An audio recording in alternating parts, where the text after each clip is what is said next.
All right, ladies and gentlemen, we're here. We are live. This is New York, New Jersey, and Philadelphia Real Estate Investors Association bringing you a deal night. Nobody does these events better than our organization. We got some of the best guys on here. We're going to have some hot deals tonight. Make sure you guys are tuning in. I'm excited to have you. One of our other panelists just joined us. What's up, Chris? What up? All right, so we got Chris and Randy here with us now. For those of you guys that are just dropping in, make sure you say what's up in the comment section. Let me do this. Bada bing, bada boom. So we can see our beautiful faces. What's up, brother? Can you hear me? We good? Loud and clear. All right. All right, so listen, for you guys who are tuning in, right? If you guys have a deal that you want to present, it's very important that you follow these steps. My email is posted on the screen right now. So if you look on the screen, you'll see my email. Send the details that you have through email, and I will communicate with you through email and let you know if we have time for it. As of right now, we have 4 deals that are going to be presented. Let's bring in our other panelists. What's up, Jabbar? How are you? Yo, I'm good. Good bar. Yo. Yo. So we got a lot of people tuning in. We got over 60 people already. We just hit go live. Guys, we're going to get the deal started here in a few seconds. We're letting a few more people hop on. But I see your guys' comments. Ben, I got yours. Got a 13 property portfolio that you want to sell. If you guys got any deals that you want to sell, make sure you send them to my email down below, and I'll talk to you through email. 23-year-old aspiring investor just closed on my first property at 23. Let's go. Yes. Just here to absorb. Thanks for having me. What's good, team? What's good, Bryce? Hope you're well, brother. Good to see you again, man. Hello, everyone. First time here, ready to connect and do my first deal. Let's go. Once again, if you guys have a deal that you want to pitch tonight, emails down below. So, Jabbar, I believe you're going to go first, yeah? Are you staying on the whole time? Do you know? You said what? You lost it. You're pitching first, right? You said I don't have anything to pitch right now. I don't have a deal. I can look over deals. What about with Sean's thing? Hold on. You know what? I got one I can do. Wait, hold on. I got one I can do. Get the details of it together. Randy, I know you. I can forward it to you. You need me to forward it to you in the email? Yep, please do. Please do. All right, let's do that. Let me forward Randy, it to you. real quick, just for a nice little case study, just to give everyone a little nice warm up. You want to tell us about maybe a recent deal that you've kind of structured, put together, and all that real quick? Yeah, actually, man, we pick up the check tomorrow, so tomorrow's like a happy day for me. And just to let you know, I was just glitching a little bit, so if I kind of go out, just bear with me. But yeah, so I do rehabbing. That's my main niche. We do joint ventures and whatnot, and we did this deal in Newark. There's the homeowner had a property. One unit was occupied, one wasn't. Needed some work. So what we did is we did a joint venture with that homeowner, just like we've done with some other wholesalers before. We raised the money to do the deal. In the end of the day, we just end up selling it. That's really all there is to it. Joint ventures, we could do a couple different ways. This one, we promised the homeowner a specific amount. So I think the homeowner got up to $225,000. After that, was basically going to be our split, and whatever the quick numbers were is it just sold. I think it was $410,000. We raised the money for I think it was about $45,000 and change. The bottom line is that our net takeaway on that thing was I think it was $129,000. It was a really nice day. So, when one homeowner had this property and thought it was like a headache and a nightmare, by coming in and fixing it up and renovating it, we created so much equity into that thing. And, what we did on that, because we made so much money, the net from the original homeowner was supposed to be like 60 or 70,000, but we actually increased it. So they've got 95,000. And we still made that much money. But joint venturing with homeowners is a great way. It gives them a little excitement because they kind of feel that they're still part of the deal versus all these other investors that were lowballing them. So, joint venture is the way to go, man. And, if anybody out there has some deals that they want to joint venture on, let's hook it up. We'll manage them construction side for you and sit back. It's super easy. But guys, Yeah, that deal is absolutely crazy. Like, imagine partnering up with a homeowner. How many people are doing that right now? The homeowners want to sell. We all are very aware they want to sell for top dollar. Who could even think about that? You could partner up with the owner, and let's say renovations are needed. If renovations are needed, hello, you're going to need a construction guy who knows what he's doing. And that's Randy's whole business. He's mastered the construction space and the residential space. So that's a pretty intense deal. And guys, comment down below. Who wouldn't mind, clearing a 6-figure check? Not that that's every time, but who wouldn't mind any positive deal check, any positive numbers on a check? You know what I mean? How about you guys, Jabbar, Chris? You guys down for that? Listen, I had somebody call me today about that. They wanted the paperwork to partner with the homeowner. You just got to be careful because I just got a phone call from a lady who was in trouble, hasn't been paying her mortgage. And she's like, I offered her cash, like $250. She'd walk away with 60 grand. She said, well, this realtor told me my house is worth 500. I said, you haven't paid the mortgage in 12 months. I'm like, you might wake up and it's at the sheriff's sale. I'm enlisted. So you just got to make sure, if you're dealing with a motivated homeowner, what's going on and make sure he doesn't get yourself caught up in any issues. Jabbar, you brought up a real good point. Like I kind of skimmed over that part. Guys, this is not my first rodeo. If you're going to partner with a homeowner, because I have another deal that I might do this on, but they got back taxes. If you're ever going to partner with a homeowner, do not do it on your own and have an attorney help you. I didn't talk about any of the paperwork or any of the protection parts in there. So I kind of skimmed over to make it really easy, but absolutely never put your money into a profit, based on some paperwork that you got from some guru out of like California. So, absolutely, have somebody check your stuff. It's a good point, Jabbar. Thank you. I was in Northern Liberties yesterday or 2 days ago. And same thing. I was sitting there talking to the guy, the mom died, the kids got the property. I offered, I have no problem saying what I offered. Let's say I'm at $100,000. No, I was at like $85,000 or $80,000. And the lawyer's telling me, well, we were thinking 200. And I had someone, Nick's guy came out, Victor. He told me the rehab was 125. The comps are 325. One sold on a block in livable condition for 260. So I said to the guy, so let's get this straight. Let's run the numbers backwards. 325 minus 125 leaves 200. Y'all want 200. But if we're quick math for everybody, you can take 10% of the out cost as your fees. So your closing costs, your 6% to the realtors, 3% to the buying realtor, 3% to the selling realtor. And then in Philadelphia, you have 2% transfer tax. So basically, I told him I'd be negative $32,000. That's why I offered you $85,000, And he's like, well, I'll get back to you. And usually people who don't know because they're not in the game. You might think, well, the person has is a lawyer, but a lawyer is not a real estate investor. A realtor is not an investor. When I interview people, the first thing I say to them, if you have a car and someone says, hey, I got a car, and you give somebody your keys to your car and they've never driven before, it don't matter if they got a doctorate degree. Don't give them the keys to your car. Same thing with your house. I explained to the lady, you still own this house.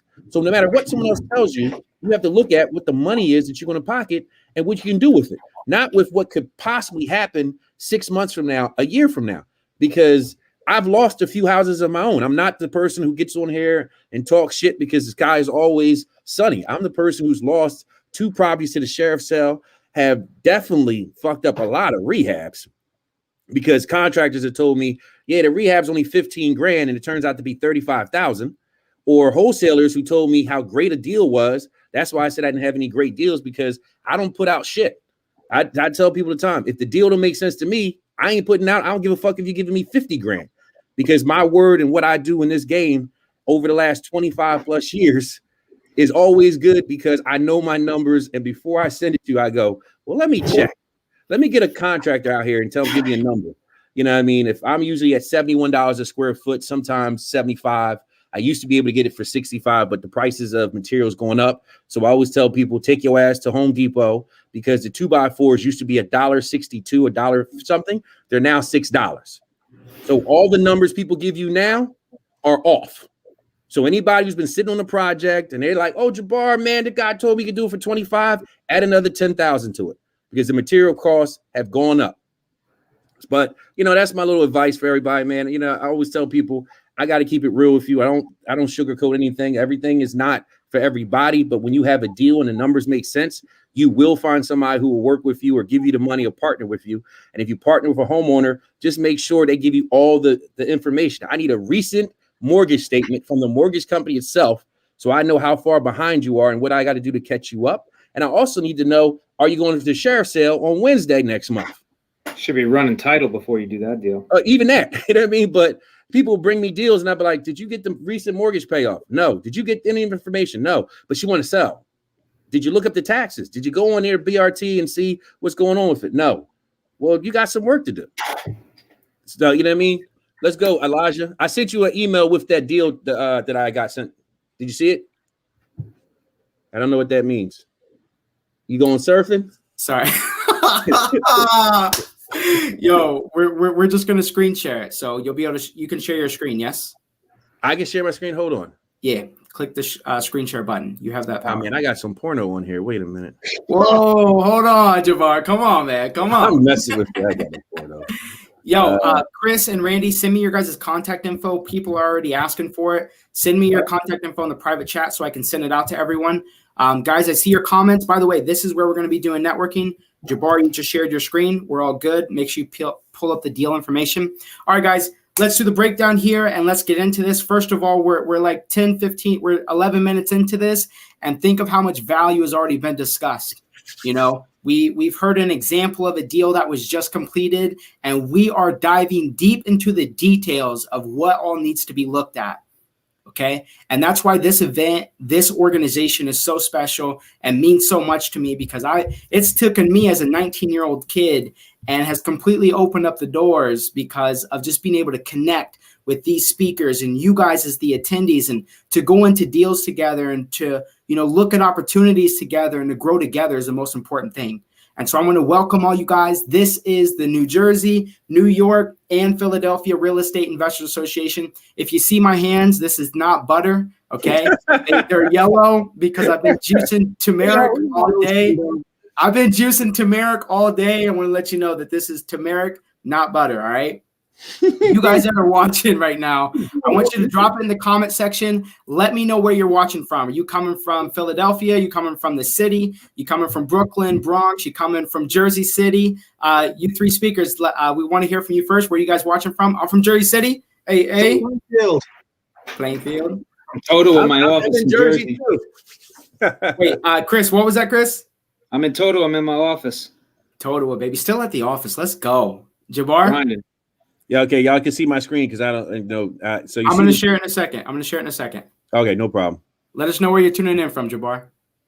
I'm tuning in from South Jersey, which I didn't know was South Jersey, but this year I'm going to start using the word South Jersey for tonight.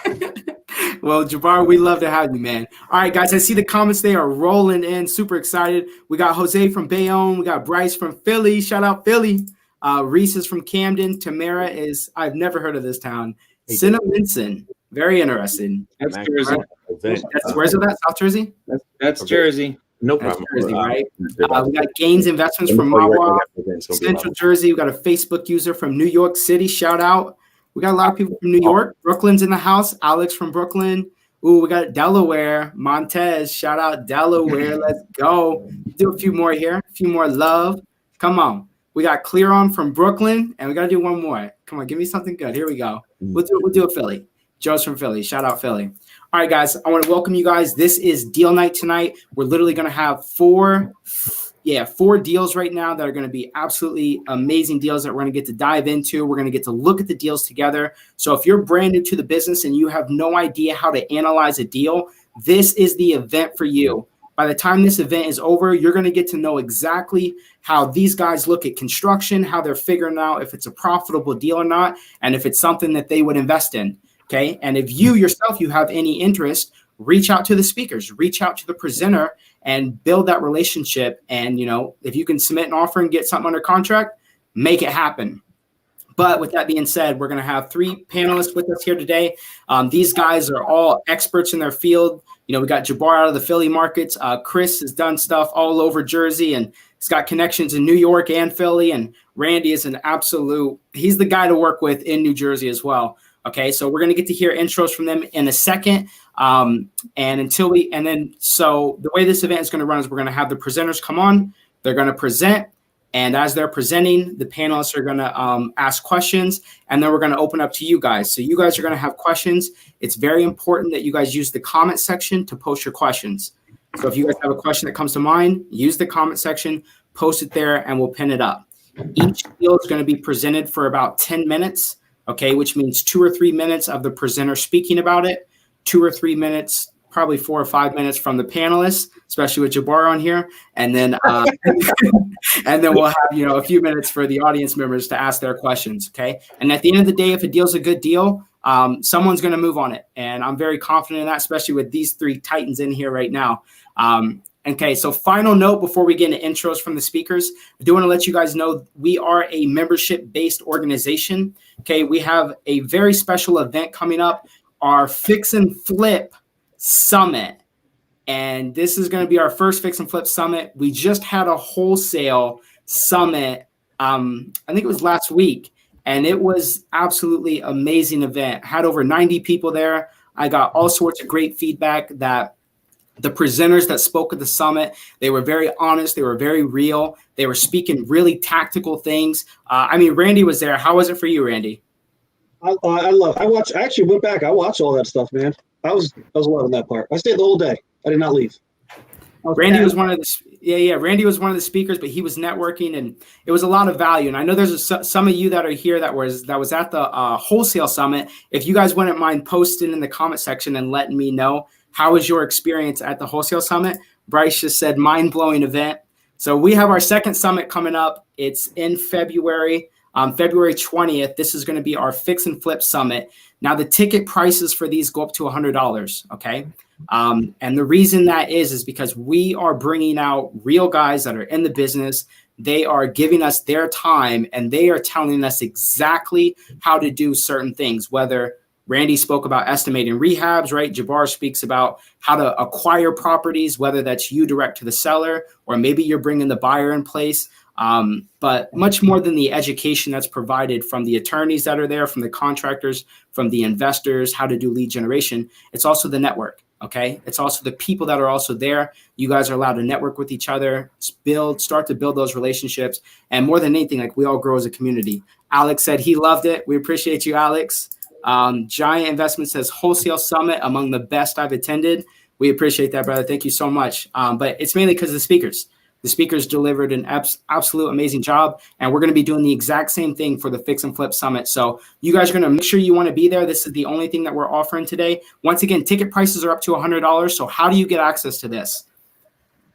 If you are not a member, okay, if you are not a member of our organization, our membership costs $200 and it lasts an entire year. We're going to be offering the membership for today and today only. I only have 15 tickets left for $97. And it gives you access to our organization for a whole year. In addition to the membership for $97, we're also going to include for absolutely free, no additional cost, the Fix and Flip Summit. All right. And we don't ever do these kind of discounts. So once again, the membership, if you purchase the membership today, that's $97. You get access to our entire organization for an entire year. And we're going to include the Fix and Flip Summit. All right. If you're not a member and you want access to the Fix and Flip Summit, I'm posting the comments, the details and the pricing, all that in the comments section right now. Go to that link, secure your ticket now. I only have a few tickets left, so make sure you do that now. All right, guys. So with that being said, let's get into intros, and then we're going to dive straight into the deal night. So let's do it. Jabbar, give our audience a nice 60-second introduction. Let us know where you're all about and where you primarily do business. So my name is Jabbar Fairweather, workwithbar.com/call. I've been in this business since 1996. I've seen it all, done it all, lost it all. I have a lot of experience of failing and getting back up, but I was also lucky enough to work for some of the top buyers and sellers in this game. So I worked in 1996. I was a property manager for New Age, the green sign you see everywhere around Drexel University, Temple, UPenn. They just built a building or their office maybe about 5 years ago. So I worked for them while I was at Drexel. I got my real estate license in 2000, 2001. worked for Caldwell Banker for Drew DeMarco, and anyone and everyone who actually buys properties and sells properties in Philadelphia know who Drew DeMarco is. And Bart Blackstein. I actually used to buy his shitter properties of Bart Blackstein. His real estate agent is Mike, who used to work with me at Caldwell Banker back in 2001. And he bought a bunch of properties in Fishtown. I bought a bunch of properties in West Oak Lane, Mount Airy, Germantown, and Olney. He'd buy 1 or 2. I'd buy 4. It just every month we compete to buy properties. Drew was buying 7 a week. Every Friday, he show up with 22 properties or more. And by Monday, he had an offer in all 22. And so what I got to learn was how he was making offers on properties and talking to people. And what I would do is I'd say, let me take the contract to him. Back then, we used to fax contracts over, and there was always a page or two that was missing. So I'd take 3 copies, go to all the REO companies he was making offers to, and say, hey, I'm Jabbar Fairweather. I know nothing about real estate, but what kind of deals you got? And that's become my profession because that's what I do every day. Talk to other deal makers and people with properties and tell them I got buyers. And I have a bunch of cash buyers who every 5 years, when there's a depression or something happens, they have $3 million or more to dispense to buy properties from motivated sellers or any properties at discounts up to $50 million, whatever the cost is. I usually have a buyer for it. And that's been my specialty in JVing and finding buyers. So learned about reverse wholesaling when it first came out. I like the concept because I like talking to buyers more than sellers. They're not emotionally connected to the property, but I can close for you if you send me in and say, hey, Bar, I need you to go to Philadelphia or Philly and talk to this buyer or seller. I'll do it for you. Usually sellers, people send me, I take the pictures, I talk. One of the people on this call sent me out the other day to go look at Northern Liberties. They said, Bar, I don't know what I'm doing. I want you to go. So I went, took the pictures, did a video, had 5 buyers already. By the time we left, I had 5 buyers ready to go. And I had a cash offer of $100,000 to $125,000 to buy the property. So I'm the person you call when you need to get to somebody, and I get you to that person, whoever it is in the United States, because my network is my net worth. And I love working with people. I'm one of the people that I'm not ashamed to talk or tell you my failures. And, you know, I've had successes. I have closings all the time. But the biggest thing is when I'm working with somebody to see them get that check in their hand or help that seller out, get out their problem or situation that I was in back in the day, to now being able to say, man, I helped this person, or, you know, I helped the person get an $8,000 check. They can get out their situation, especially when they're trying to wholesale or new wholesalers and even senior wholesalers. Sometimes they get an ego problem. And that ego gets in their way of selling and closing deals. They forget it's about the seller. It's not about you. You're a problem solver. And if you start creating problems for other people, they'll create problems for you, especially new laws and regulations that are coming out that wholesalers have to get licensed in Philly. So just keep that under your hat that you definitely have to get licensed to do deals come January 31st. Jabbar's the guy to talk to for Philly, so you guys can touch base with him at his website down below. Jabbar, thank you for that intro. Let's go over here to Chris. Chris, the lender in the house, baby, and the investor. Chris. Jamar covered it all. I'm good. I'll see y'all tomorrow. What's up, everybody? My name is Chris Alessio. I'm a lender here at Freedom Mortgage. I do everything at Freedom Mortgage goes through is 1 to 4, 4-family residential. And then I do commercial lending on the side. Not your I don't do commercial lending with, talking about like hard money commercial lending. I'm talking about real commercial lending. You know, if you got, warehouse space, retail space, mixed use space, stuff like that, where you're really trying to leverage. I'm not talking about, subprime loans here. I'm talking about real commercial lending. So primarily only do that in Jersey. But I have 10 years experience in the business. I wholesale, I fix and flip. I own a bunch of rentals. I dip my toe into the Airbnb market. Right now, I've primarily focused on lending. Rates are we all know where the rates are. The rates are at, in the 2s. So if you have a rate that's in the 3s, you should be seriously considering refinancing, whether it's your, owner occupied or it's an investment property that you're holding, because you're leaving a lot of money on the table. I love the pitch nights. I'm an active real estate investor in Jersey. I don't do a ton, but I'm ultra conservative when it comes to my numbers. And you can ask Elijah that. I really don't buy anything with, like without double digit, sometimes triple digit profits. So, I may not do a lot, but what I do, just, I'll do 2 or 3, maybe 4, maximum 5 deals a year. I'm talking about full rehabs. And then those are ultra profitable deals. So if I can't steal it, I typically don't dip my toe into it. And I'm okay with that. I'm really okay with that. If, other people need to do as many deals as they can to keep their guys going, I don't need to do that. That's not my game. I'm very choosy. I'm in this business to make money.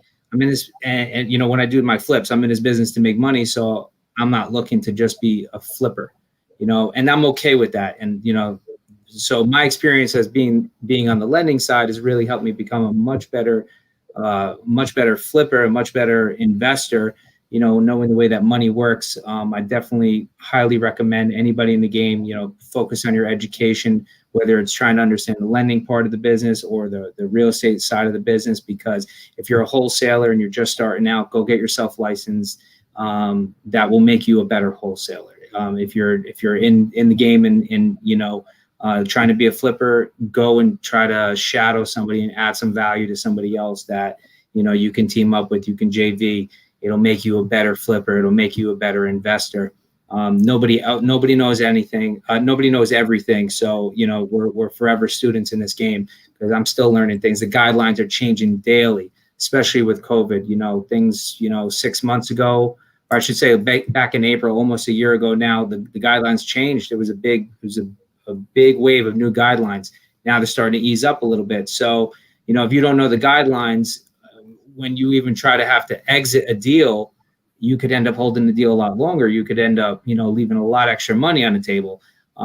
If you want to buy and hold a property and you're a flipper and you're making a ton of money, I deal with a lot of self-employed flippers and people that are quote unquote out in the social media world. Really, it's all smoke and mirrors, oh, I'm doing all this business, all this, and look at all the money I make. And, I see the returns. I actually see your tax returns when you guys go to get a mortgage. And a lot of people can't even qualify for their own primary owner occupied space, let alone have to, try to, keep a multifamily that they want to hold onto their books. And they can't qualify for that. So I highly suggest understand taxes. That's really, really big. Just because you gross, 400, 500, maybe even $1 million, and your net, and you're showing net profit of 30 or 40 grand, that's not very good numbers. And just because you can use those write-offs to your advantage doesn't necessarily mean that's going to help you longevity in the business. So understand taxes is very, very, very key for longevity in this business. I see a lot of people that have been in the game a long time. They got really, really bruised credit, and they also really can't afford their own homes. So there's I'm looking forward for the panel tonight. Hopefully I can add some value. Like I said, my experience is mostly on the lending side, but a lot of also experience on the flipping and the buy and hold.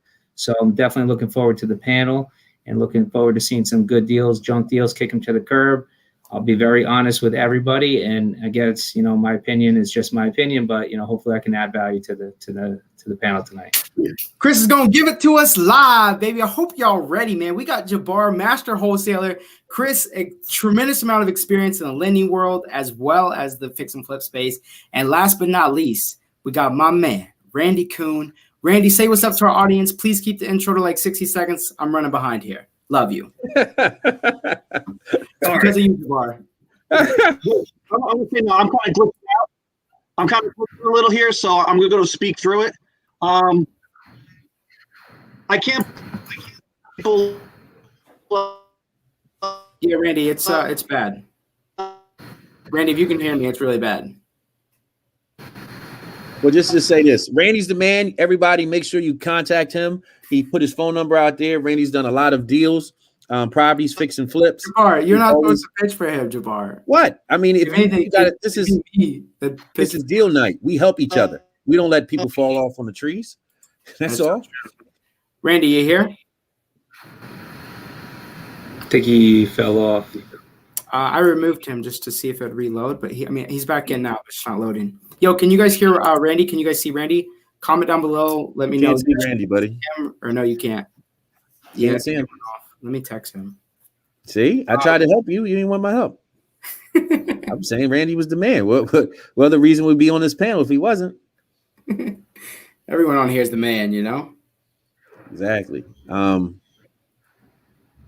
But yeah, the site doesn't work. I did the site and I did the site myself, but you have to do workwithbar.com/call. and it brings it up with the www dot. It's not a. I got to work on that. I did it, but I got all my links working, and it's just funny because you got to add the call to make it work. I don't know why it has to have the extension, so you can't just put workwithbar.com. For everybody to know. Correct. Appreciate your guys' patience. He's figuring it out now. Let's see. We got to have Randy, man. He's the contractor around here. I mean, Randy Man Savage. I mean, remember him? Wait a minute, you too young. I'm not. I know you're talking. Man, he's too young, not me. See those grades? See those grades? Yeah. All right, guys. So we're gonna let. I just texted Randy. He's getting his. We're figuring. Remember, it out there now. was like 6 or 7 Randy Savages. Like he just kept dying, and they just kept reinventing it, like legitimately dying. And then they have like more. Yeah, every time my mom would get, my mom was an avid WWE person, and she'd watch it faithfully, call me up. She's like, he died. I'm like, oh man. The next thing I'm like, but mom, I'm watching him on there now. Wait, that's not him.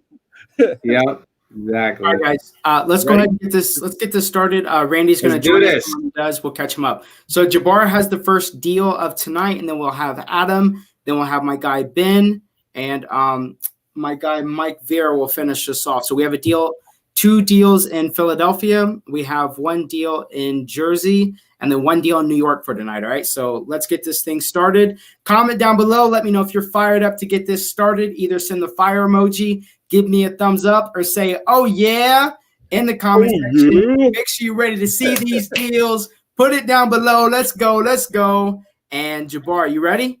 Yeah, you got to share my screen. What the hell? All right. We got your screen up, brother. All right. Is it showing up? Okay, I see. So, by the way, you got 10 minutes to pitch the deal, 2 to 3 minutes to talk about it, and then we're going to dive into questions. So, Jabbar, let's get this bad boy rolling. All right. So this is 32. I'll give the address, 3236 Woodstock Street in 1940. 3 bedrooms, 1 bath, 1,100 square feet, zone RSA 5. The buy now price is $88,900. Comparables, 3304 North Revere Street, sold for $157. Comparable square footage the same, 1,200 square feet. Lot size is 15 by 73. And 2047 Bouvier, sold for $140. So these are all comps, correct? Yep, these are all comps within less than 0.1, 0.2. And for everybody on here, what that means is when the appraiser goes out, these are the closest ones that he's going to go look at as your comps, your comparables. So you can see the buy now price is $88,900. You know, all offers will be considered. Let's look at the interior pictures. This is one of my guys, which, you know, he took a lot of pictures. The owner is, you know, his own contractor, basically. So I do have a Dropbox link, but here we go. Dun, dun, dun.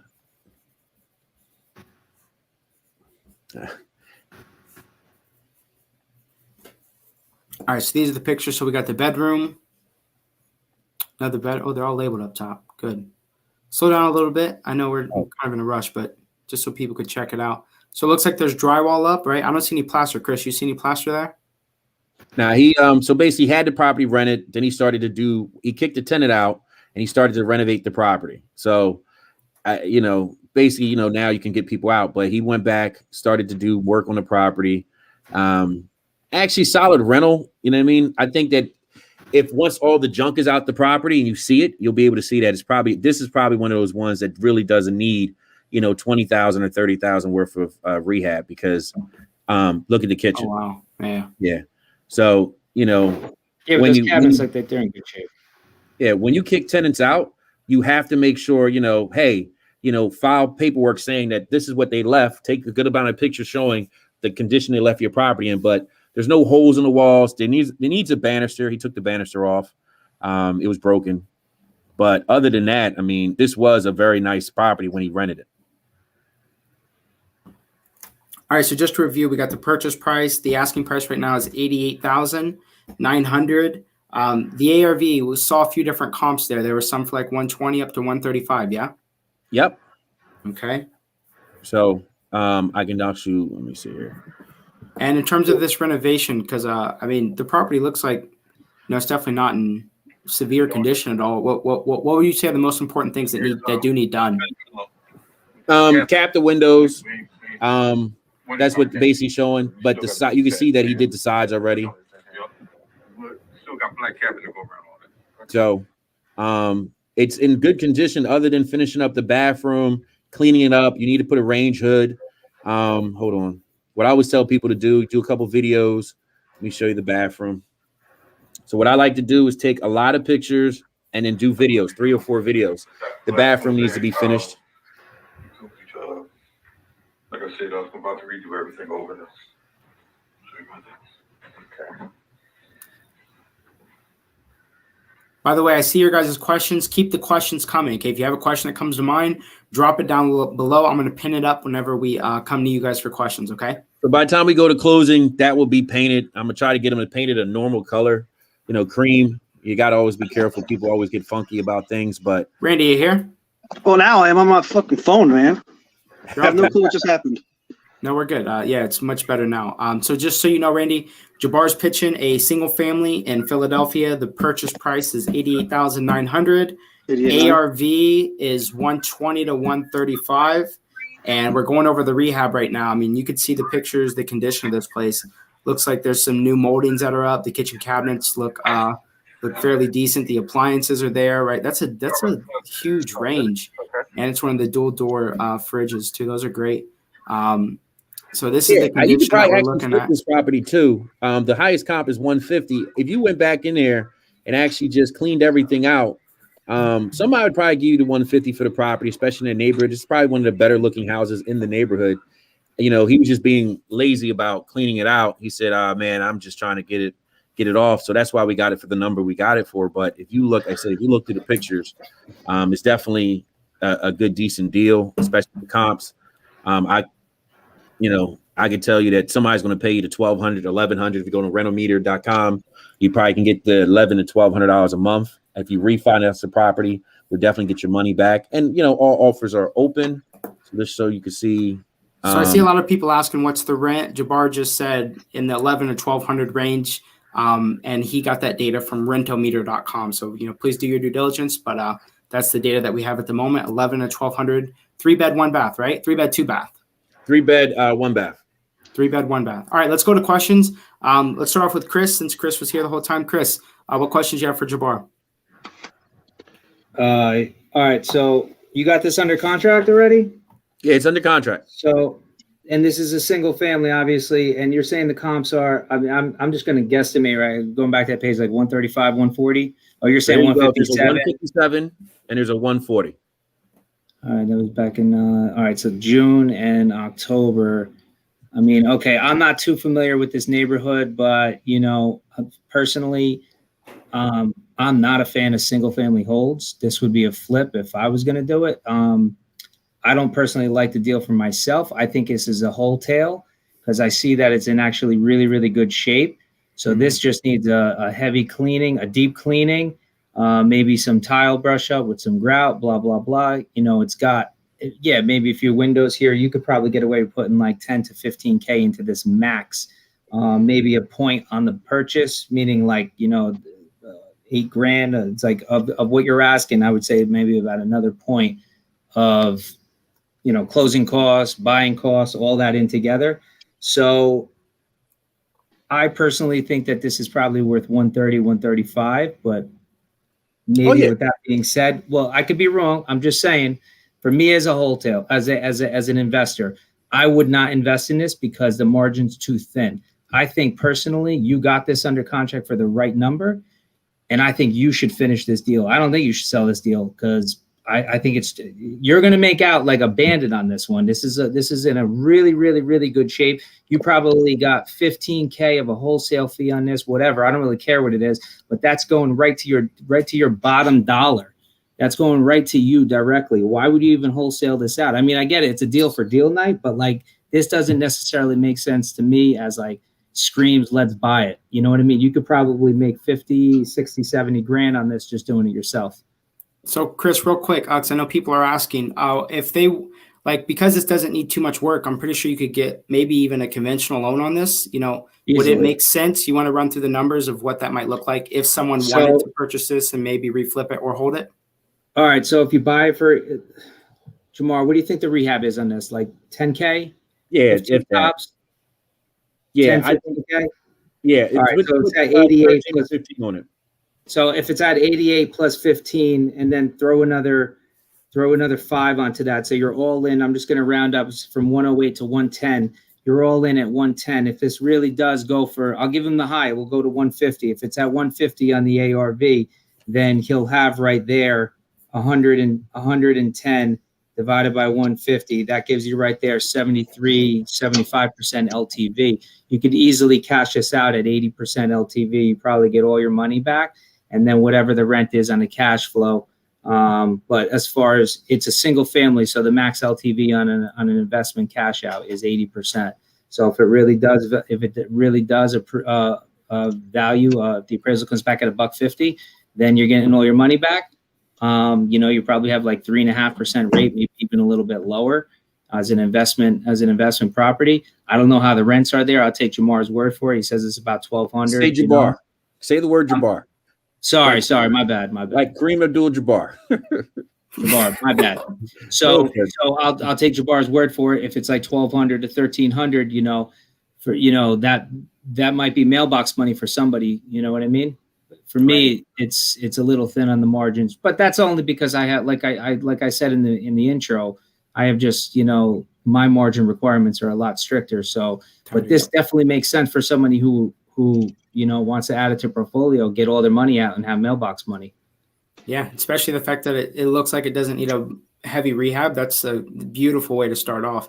So let's transition here to Randy. As soon as we finish up with Randy, we're getting straight into your questions, and then we'll let Jabbar say the final word over it. So, Randy, I know you joined in a little late, but what questions do you have?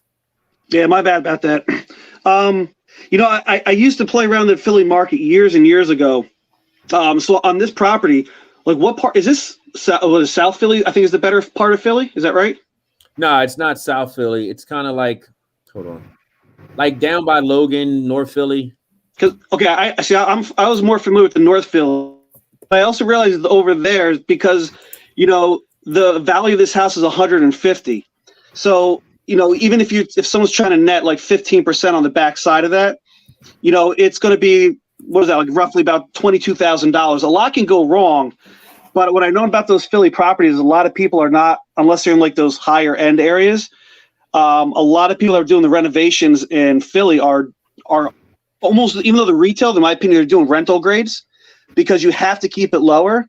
What I would say is, for me, I wouldn't want to take it on because I don't like to be at the 150 and lower. I usually like to be anywhere from like 280 and up because, I have a little bit of margin of error in case something does go wrong or somebody steals an air conditioner. But for a Philly deal, I think this is actually, I do like this because there's going to be a lot of buyers for that, especially someone that's trying to get in.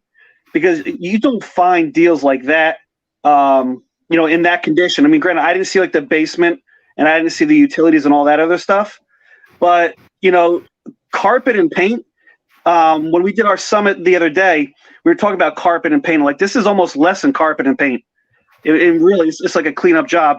I think it's somebody's great first deal, though, because not a lot can – not sight unseen, not a lot can go wrong here. It does look like the house is maintained pretty well. Yeah, and once you clean out, and I was trying to get him to clean it out, but he was just like, grumpy old man syndrome. But if like what's the name said, I got it at a good number. You know what I mean? But it's a referral from somebody. So again, I always got to go by what the person who sends me the deal tells me to do. But if anything, somebody can make an offer and he could say, Jabbar, let's take the offer and we go with it. Once you clean this all out, literally. And actually, what you could do is just clean out the junk and leave the furniture and say fully furnished house for sale. You know what I mean? So you got to stage it. Let me ask a question. What are the days on market in that area of Philly? Probably about 60 days, something like that, 67. Okay, that's. I don't know if that's average for Philly. So in this condition, though, so what people usually don't think of is because this is such, like, look at the ceilings. Because it's such the crown molding and everything in this property, because he was going to paint it white. I said, don't touch it. He said, just leave it. It's going to move fast. You know what I mean? Because this would be one of those properties. Once you're done, you put the 10,000 in, maybe less. I think he even has central air in there. Like, it was just nuts. And I said, you made this a rental? There was, it was crazy. But at the end of the day, you can't tell somebody who does the work not to do the work they do. You know what I mean? Right. All right, Yeah, Randy. I think it's also on it? important to point. I think it's also important to point out, because I think you said what the taxes were earlier. So taxes, insurance, principal, and interest, your all-in pity payment is going to be somewhere around like $110,000, $115,000 loan amount. You're looking at like probably 700 to 800 max on the loan amount. So if you're renting it for $1,200, I mean that's like $400 in cash That's nice. flow a month.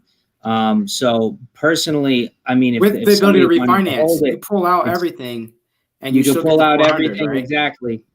You could pull out everything. Exactly. I mean, I don't know what the tolerance level of, some people with, on Right. single families. I don't hold any single families. It's just, Yeah. personal preference of mine. But, if somebody else wanted to get into the game, or, it's very easy to get all your money out. $100,000 investment all in is not that much. You can easily raise that. You could dip into a 401k for that, diversify, do a self-directed IRA or something. But the all-in pity payment is really low, and that's the beautiful thing about Philly. And that is really low the tax. cost of entry, the barrier to entry, the cost is very, very low. This deal won't last, especially in that Philly market. I mean, I would jump on it because it's so damn easy. Honestly, it looks so damn easy. Yeah, that's All why right, I guys. presented it. By the this is way, good for guys, the whatever new questions you have, put them down in the comment section. I have time for a few questions. So put your questions down below. I don't know if he's Doing going to that. let us keep the washer and dryer, if he's going to take that. So I'll make sure, just in case someone asks that question, because I was thinking of all the things he's probably going to take out of here if I let him clean it up. But I literally would just throw away all the little, stupid stuff and leave it like it is, keep that up, keep the furniture, and just, put it on the market and let people see it and go, all right, you know what? Fully furnished. You know what I mean? You don't have to do no staging. The heating system and everything was up to date. Just the railing. You have to add the railing, and you have to start touching up some of the. All right. But you John just asked, any did. idea what the rent is? Any idea what the tenant was renting for? We already got that number, 11 to 1,200. Is this turnkey? Not technically, because you still do need to do some work, but it's pretty dang close to being something to consider. That's your ideal hotel, right? Gene says, so people want to place an offer with you, Jabbar. Where do they do that at? You can just call me. Go to the website or no? Yeah, you go to the website. The phone number. Here's the website. Here's my number, so everybody can see. Hold on one second. Who's that handsome man? Come on. Yeah, I tried to clean up. Where's the number, Jabbar? Where's the number? There it is. 267-975-6801. There's my email, Jabbar@workwithbar. See, I was working on this website, man, trying to get it together, but you have to put the call on there to get it to go to this. But I have all the little tools and tricks of the trade that I use. This is a nice event. This is the other event with Nick.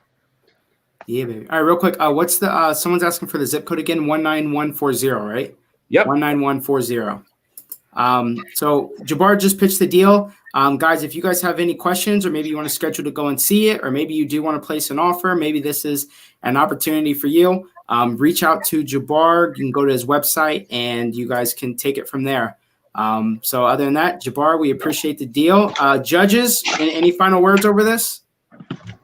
If you're in the Philly market, you should probably maybe consider jumping on this if you want it. A first easy rehab, because I don't think they're going to get easier than that. Listen, if it wasn't someone else on this deal, I'd be telling somebody like, look, how much I got to put down? 10% hard money loan, not even hard money loan. I would just do a regular buy deal. Shoot, pretend like I'm gonna live there. FHA. 6 months later, it becomes rented. 3.5% down. All right, guys. Good, Chris. All right, Jabbar, you staying on, right? Yep. Oh, what did I just do? All right, yeah, let's bring in Ben. Ben, what's up, man? How are you? Oh, good. Can you hear me? Yes, sir. Yep. Loud and clear. How's Do you it want going, to do screen sharing with me? So we can pull up your deal. Sure. Hold on. We're figuring it out. All right here. Yo, Ben looks like that British comedian, that really funny guy, man. I see he gets it all the time, man. Yeah, I've heard that once or twice. All right here. How do I do this? Your entire screen, I guess. Share. Yeah. Not allowing me. Hold on. No share available. What is going on here? Come on, Elijah. What was this the email that you sent me? Is that what you're going to share? No. I just said screen share. I clicked share your screen. No. I'm asking. Send me the info that you were going to share because I don't think I'm not smart enough to figure out how to let you share it. All right, hold on a second. So yeah, send me the email or whatever it is that you were going to share. What's your email? Elijah, ELIJAHBARBER at tristatemixer.com. It's on the screen if you need to look at it. I just copied. That's interesting. So when I bring people in, I have to figure out how to screen share that. Let me take note on that. All right. So for you guys in the comments, comment down below. Let me know maybe one thing you learned during that last presentation. I'm curious just to see kind of what value you guys are getting from that. Whether it's something new, maybe it was first time looking at a deal. Let me know something that you may have learned from just hearing the panelists speak about it, and of course, getting your questions answered. So drop that down in the comment section while we pull up Ben's info here. All right, so this is it. Perfect. Let's do it. Screen share. How do I screen share? Haha. It's tricky, right? I know, man. Come on. There we go. All right, you guys can see. What do you guys see? We see sharing the screen sharing. There it is. Confidentiality disclaimer. You still see the screen sharing? Yep. We see your All screen. right, We see your screen. let's run through this, Ben. So all right, guys. So these are I'll give you like a 60-second background on myself. So I used to remodel houses with my father. We bought these 15 plus years ago. A lot of the rehab was done by myself and him. I went to school at Monmouth then down in Jersey. And then I brokered commercial real estate up in Manhattan for about 6 years. I was in Brooklyn for a year. I came back here about 4 years ago. My dad had some health issues. So we've been kind of looking at our portfolio. We've grown it to a pretty diverse portfolio. We have industrial, office. We have, right there's York almost. We have mobile home parks. We have some apartment complexes. So if you zoom out there, click on that right there. So we kind of look at our portfolio. These are 11 single family houses, 2 multifamily. They're all, within 10 minutes of each other. If you keep scrolling down there, you'll see an investment analysis. Right now they bring in a little over $100,000 net. We've had a lot of our tenants with us for some, 15 years, some 10 years. So we retain our tenants very well because we can move them around from property to property. So over the last 5 years, when my kind of helped my dad out with some of his health things, we haven't jacked up rents as much as we could have. I'd rather collect a check and it's, I know they're going to pay on time every month and kind of squeeze that extra bit. We've rehabbed all the properties within the last 10 years to, a rental grade finish. Elijah, your is it Jabbar? Yes. Jabbar. Yeah, your property looks great, man. By the way, it has like I'd say one level up from the finishes of these properties. So there's definitely room in the rents. There's definitely some room to go in and give a little, tender loving care for the properties. If you guys aren't familiar with York, we're about 2 hours straight west of Philly, about an hour from Baltimore, right off of 83. Where 83 is literally 5 minutes away. You can hop right on Route 30, which is 10 minutes away. So we have a good ease of access to a lot of the major cities here. York campus is less than 10 minutes from the properties. They're 190-acre campus. They're constantly expanding. Penn State York, their campus is about 10 minutes away. York Hospital is just doing a major expansion. UPMC just built a large hospital. So there's a lot of things happening in the area here. Johnson Controls, United Fiber and Data bought the old York prison. So York's becoming a pretty major hub in this, South Central region.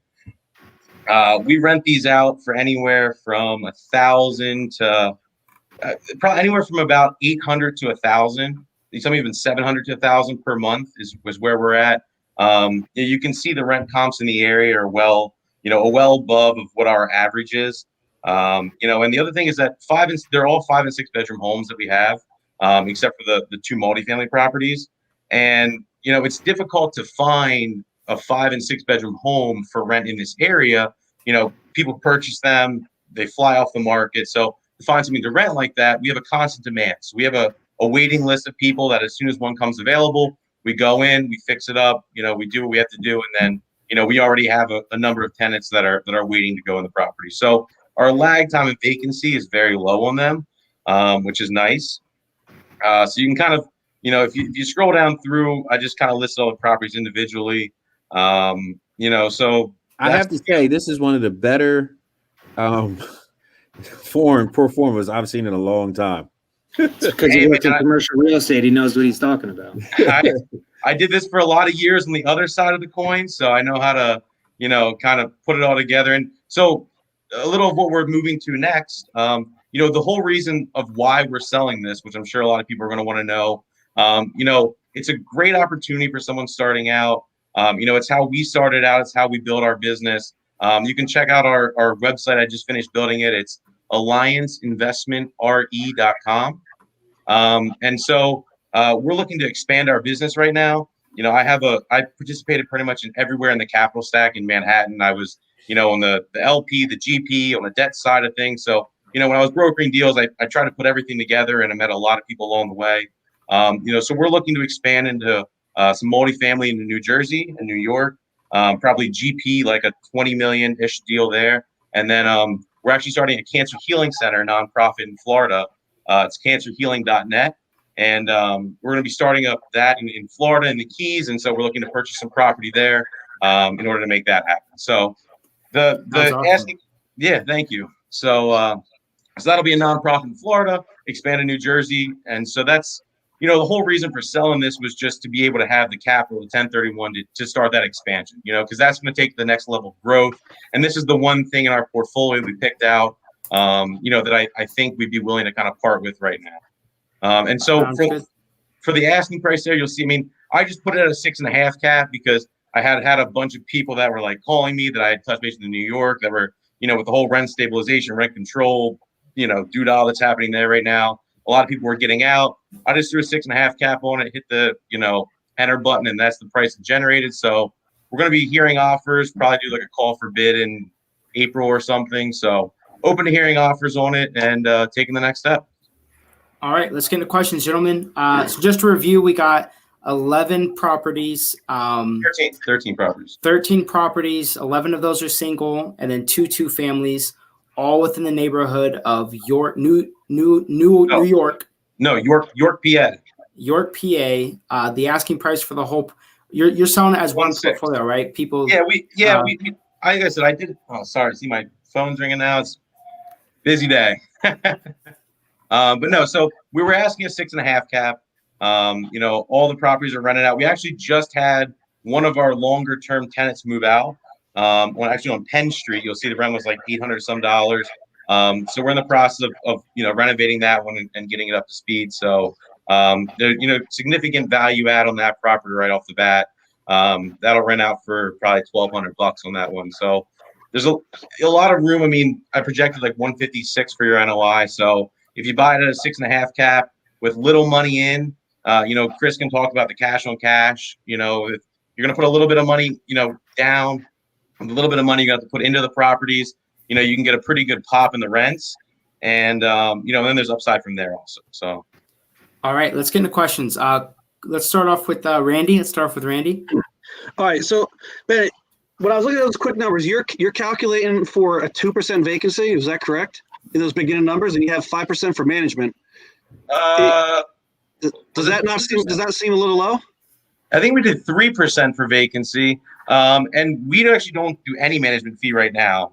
We manage everything ourselves. So I just built that in there for an investor based off of some numbers that that I had got from different management companies here. It was roughly around 5%. And vacancy, no, we really truly do have like a waiting list for our properties. There's about maybe a 1 month lag time if our tenants move out.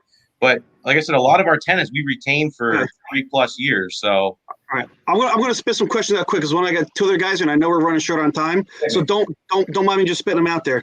But since these are all single families, like so if you have a 1 month layover, kind of basically that's not even 5% because then you're going to be about like 8%, on the year if you have one vacancy. But the question is with these single families, especially at 5-6 bedrooms, what is your retention rate, and how long have those tenants on average been in there? Oh, Are these I all lost long-term guys, or you lost me? Can you hear me? Randy, he mentioned that earlier in the call. He did in his pitch. He said that they're all pretty much long-term tenants. A lot of them have been 3 there, years. Yeah. Oh, okay. 3 years and a waiting list. He just did rental grade upgrades to him. Okay. I think we lost him. Is he frozen? He looks frozen. Ben, you here? He sure looks like the guy from the guy with the late night show. Yeah. Ben, all right. So he gets that all the time. until Ben comes back in, just kind of Okay. let everyone know your perspective on it for now. And by the way, if you guys have questions for Ben, drop them in the comment section. We're going to pin him up as soon as he comes back in. Hey, can somebody explain the cap rate so people know, you mortgage guys? Chris, you want to run this?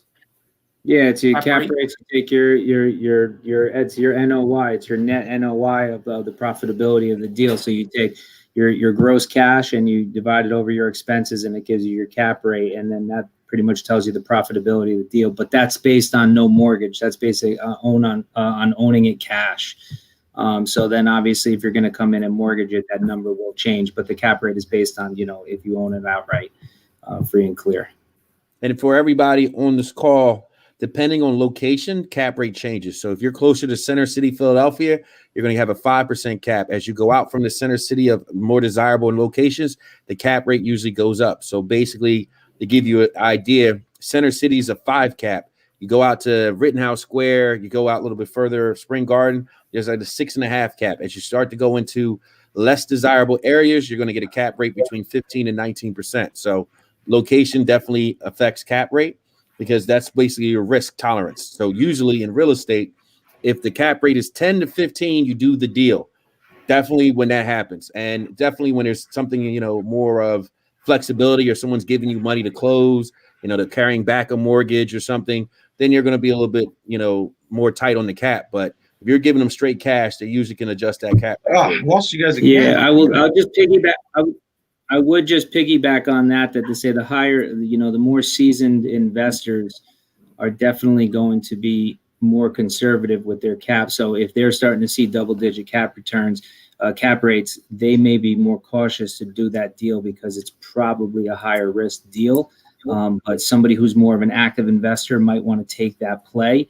It's exactly why when you see, big AAA tenants, like talking about Walgreens and CVS's, and when you see, private equity putting their money into those on those 1031 exchanges, those cap rates are very, very, very low, maybe 2 or 3, but they're extremely safe. So, you can park money there for 30 years, because they're on a 30-year lease or sometimes a 50-year lease. So on something like this, which, you have maybe a double digit, well, this is 6.5, he's putting it at, but to Jabbar's point, if you have a cap rate that's, a little bit higher, especially starting to teeter on the double digits, a lot of investors will say, where's the risk? That sounds very, very risky. Yep. Such a good Ben, point. what is the average cap rate in the area of York? Everything's selling anywhere from 6 to 8, I'd say. It's kind of what we're seeing right now. So that's why we listed at 6.5. And with 6.5, the value add, if you get to the projected number as I'm at, you're at like a 9.8 cap. So, but I mean, then you have to factor, you have to put some money into the deal. So, Okay. All right. And then last question for you is for anybody that's on here, for those deals, because, to buy 13 at a clip, I mean, you really got to be a pretty seasoned investor, because, people might not have contractors in that area. Number one, if somebody wants to buy the deal, do you have contacts for them, people that have worked on these jobs? And 2, can you buy any of these like one off, or do you got to buy it as a package? Buy it as a package, because we're going to 1031 the money into, so like I said, our goal is to do is like GP, like a $20 million deal. So we're going to 1031 the money as a slug there. Okay. What's the value add, do you think, here? Is you just waiting for turnover? Yeah, it's just really increasing rents. I mean, like I said, if you look at what we're renting them out at, I think you can get $1,200 a month for these. We just haven't pushed the envelope because of, the length of the tenants that we've had in there. We're not going to take somebody that, if someone's been renting for you for, 5 years, you're not going to go say, hey, your rent went from, $850, $900 to $1,200.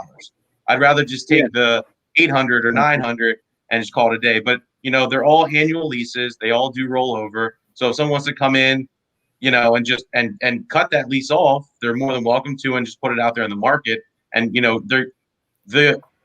the quickness to get the upside is there, the potential. It's just a matter if you want to go and do that and cut a lease and then put it out there to take the upside. Or you could parcel them off, and not parcel them off, but you could break up the package and sell them off one at a time. Maybe you want to sell off one or two in the area, 3, 4, 5, hold 4 or 5. It's all however your strategy is. We're not a fix and flip kind of group. That's just not our bread and butter. We're a long-term hold. We like to have the investment. We're building a larger portfolio, so that's just not where we're at. Someone asked, are these Section 8 tenants or just regular? What did you say? Someone asked, Ben, are these Section 8? What kind of tenants? Are they Section 8 or what kind of tenants are here? We have a range. We have some families. We had one group of college students, but mainly it's just families, really. So like people that have like jobs, like regular jobs. Employed? Yeah, people that have regular jobs. I think we have 2 Section 8 out of the whole thing. So it's not bad. And because we do move people around, we shuffle them between some of our different units. We have a great relationship. They take great care of the property. It's not like someone moves in for a year, bangs the place up, had to put another $15K and repeat the cycle and, smash your head against it. We've gotten really lucky with the tenant quality we have. So I think that speaks to, like management stuff. So. All right, Chris, Randy, and Jabbar have time for like one more question. So if you guys have a last question, let's answer it so I can get to the audience. Good. I mean, what I would always ask is, in these type of situations for everybody in the audience, I always ask, are you able to hold a note on the properties for us? So let's say we give you your price of 1.67, and we need, what do you say there, Chris? How much we need down, 10% or the 20%? No, on a deal like this, commercial lending, you're going to want 30% down, and they're going to want to see reserves. If you go commercial loan on this, and it's probably going to be a 5 or a 10-year note on a 25-year AM. So, I mean, you need to have reserves in the bank to go in on a deal like this. So take 1.6 and take 30% of that. That's $500,000. All right. So, yeah. So anybody who's thinking about this deal, make sure you have reserves, or you partner with somebody to put this deal up, or say, hey, you know what? Can you hold, $500,000 for me and help me buy your property from me? Yeah, we're not holding any notes. We're gonna 1031 our money. So, we just have other plans. So, yeah, no problem. Let me get the questions here from the audience. What this would be great for, Ben? Ben, you should find a wealthy doctor who is just looking for a diversification in their portfolio, because it's literally, if you got the management fee built in and it still makes sense at a 6.5 cap with room to get to 8 or 9, then this is just perfect. This is chump change for them, where they can literally just have a diversification of their portfolio. That's really probably, it's a safe enough play for somebody like that, like a doctor or somebody who's got a little bit, disposable income, Yeah. And like you said, I think, you're going to need 30% down. You're not going to get that sub 3% rate. It's probably going to be like 3.5% or something. It's going to be a little higher. But I mean, your cash on cash, though, if you think of 30% of 1.6, I mean, your cash on cash, if you can build this to $156,000 NOI, your cash on cash is double digits, Right. So, and then you sell off a few of them, you get some of your, you recapture some of your equity you put in there. And now you have a much better opportunity if you want to hold, 8 or 9 of them, and you kind of have that, residual income every year. I agree with everything you just said. I think that, whoever is going to be interested in this deal is going to have to, think about also where the market's going to go in that area. And I know you gave a little bit of teaser in the beginning with, the industry that's in the area and the colleges that are in the area, and also the hospital. But someone would have to do their more diligence on there. I'm not that familiar with. I know it, but I'm not familiar, intimate enough to speak of intelligence about it. So someone would have to do their research to figure out, is the market going to remain flat? Are they buying this at the high end of the market? Is it going to remain flat? Is there still room for appreciation and value, not just on rent? But those are all good questions. But I think it was a very nice package. I think you'll find a buyer and you'll get your 1031. Yep. So Thank you, this is guys. Yeah. great. We are finished now because I got to keep things moving here. If you guys And have just any questions over one this, last thing. you guys- Like I said, I I am. got you, Ben. I got you, Ben. If you guys have any questions, definitely reach out to Ben. The number is on the screen. Ben, final thing. Yeah. And anybody looking at other deals in, your area, like I said, New Jersey, New York, that's our office number. Alliance Commercial Realty is a brokerage account we started back in 2004. We just use that as our management arm of the company now. We don't actively broker real estate anymore. So if you want, like I said, allianceinvestmentre.com is our company website. You'll see our portfolio of properties there. We're a small family office, just me, my dad, my mom. We have people in the office now. I have my workers. So, we are going to be looking to expand. So any deals in the, 10, 20-ish $1 million range. I would love to get into that with our money here and, bring some other investors in and stuff. Sounds like a plan. So once again, info's down below. Make sure you guys connect with him. Ben, I'll be in touch with you. Thanks so much for being on here, man. Absolutely. Thanks, guys. Appreciate you having me. Take care, man. All right, guys. Let's bring on our next deal. Who's ready for a New York deal? What's up, Adam? Yo. How are you, man? All right, Yeah. Adam, did you share your screen? Yeah, what am I sharing? I didn't put together a whole little play-by-play with for Nick. This was last minute. Well, that's the best way we roll. So let's get into the New York deal. If you guys are ready for a New York deal, drop it in the comment section and say, "Oh yeah, for the New York deal." Let's get this rolling. I got two. Adam, well, I only got time for one. So pick the deal, Adam, and let's dive into it. I'll pull up what I can to help. What do you guys want, Brooklyn or the Bronx? Greenpoint, Brooklyn, or Bronx? Whichever one got the better number. They both are very good. Well, Greenpoint, Brooklyn's is a multi-million-dollar deal. Hey, send it over. Let's make it happen, Captain. Somebody in the comments, I just saw Brooklyn. They're there, so take that Brooklyn one. Let's do it. There's somebody from there. Brooklyn done. Good. Pull it up. Brooklyn. I'm taking notes because it's Brooklyn. That's all I work is Brooklyn and the boroughs in Long Island. Oh yeah, everyone's commenting Brooklyn. Brooklyn. No one likes the Bronx. The boogie down. Come on, man. All right, here's the deal. I'm not going to give away the full address yet because I don't want people knocking on the door. But if you guys want info on the address and details and pictures and video and all that stuff, you can email me tomorrow or the next couple days, and I'll give it to you. I got no issue with that. I don't know who's on these calls. We got over 80 people here from New York, New Jersey, and Philly, babe. We got the best in the house on this call. Come on. Elijah, I know you guys for years. I've been on your panels for many years. I've been doing this for 12 years. I know the deal.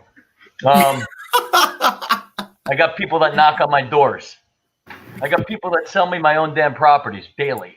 So I got it down for $30,000 more, and they can't even get me to contracts. It's weird. Anyway, so this property's in Greenpoint. It's on Humboldt Street, which is a great street. It's an attached, row 2-family house.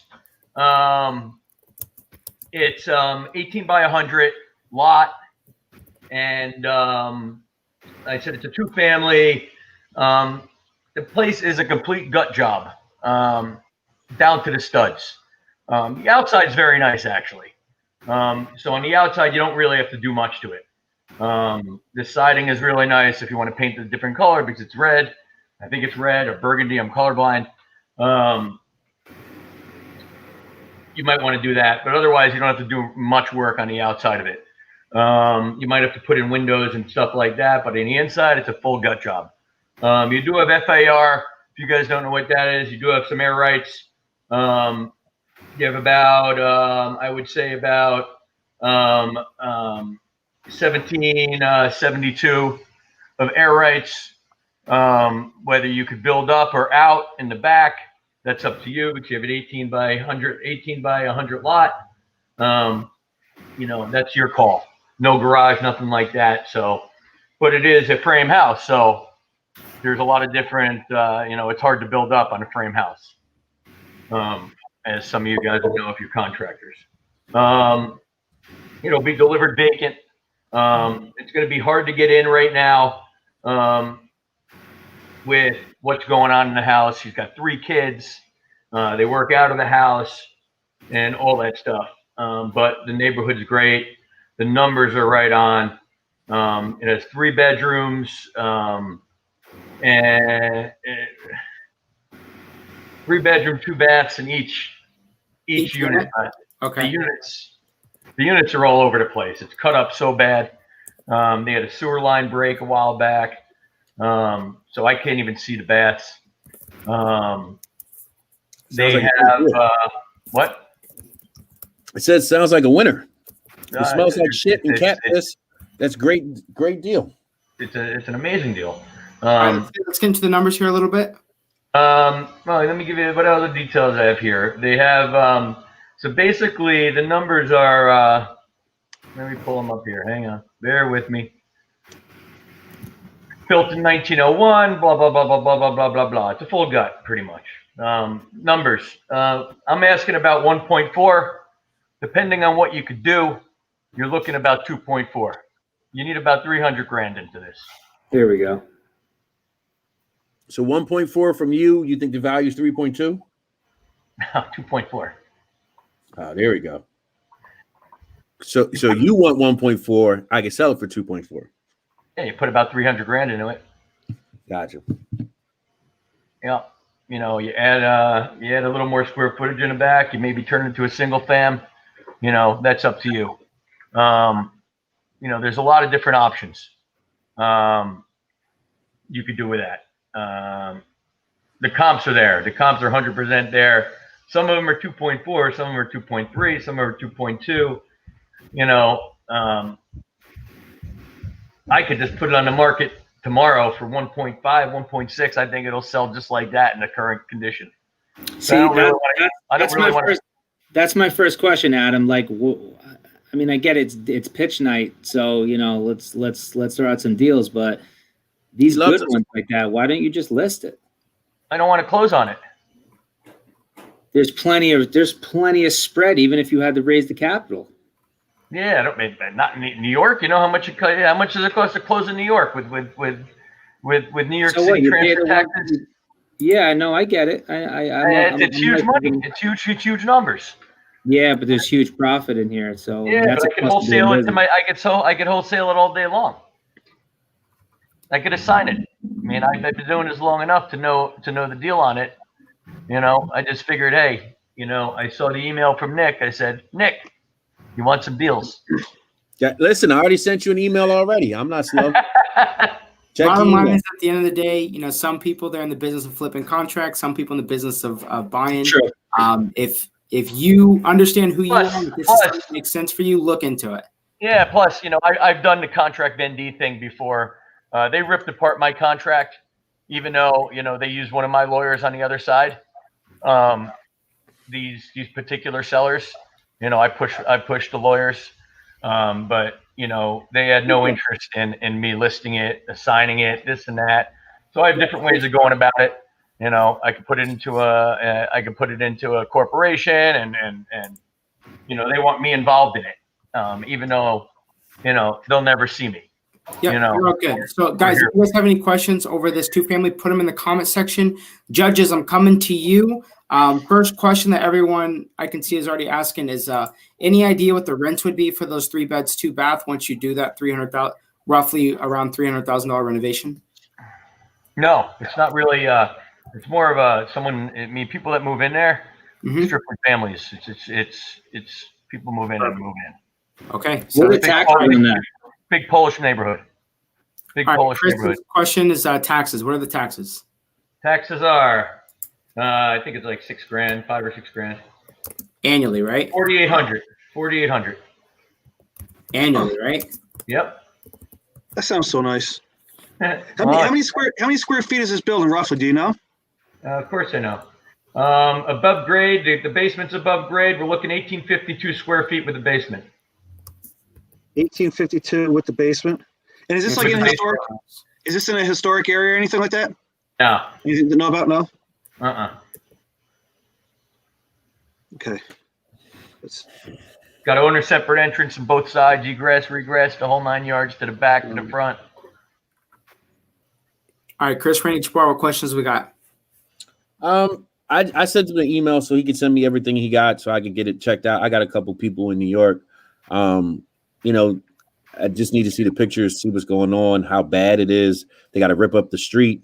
That probably cost you around $6,000-7,000, depending on the land. You don't have to rip up no street. Can't. You said the sewer line is broken. What the hell? No, the sewer line was fixed. The sewer line busted in the house. Dude, Oh, he's okay. at $1,500. Jabbar at 1852 square feet. I mean, he's going with $162 a square foot renovation. That's a healthy renovation. I mean, that's a healthy number. So those are. I thought this house was going to be 33,000 square feet. So I'm also Randy. I'm also taking into consideration permits, architectural. yeah, that's a good freaking number, man. Adding on another level. You're talking Brooklyn, Greenpoint. Oh, Brooklyn. you're adding to the 1850. I'm looking maybe adding on, bumping out the back, maybe adding on another level, the setback on the top. Which is why you were talking about the air rights. I get it. That's why I said, if you actually look at the comps, even go onto Zillow and see what people, if you guys don't have MLS access, you go onto Zillow. The Zillows will tell you, people that are selling or previously listed houses or even sold houses, sold comps, people are always putting the air rights there because the air rights are key because you could build on them. The frame houses are tough though. Adam, let me ask a question then. On that 2.4, like what would that be if you renovated as is? Like you're not going up or anything. What does that change the numbers? It varies. It goes from I got comps from 2.1 to 2.3, 2.4. As is, not going up. Yeah, give or take. It's all square footage. It's all square footage. So then if we're going up, we should be more than 2.4 then, right? No, I don't think I think that's your max. Hang on here. Hang on here. Comp. Here's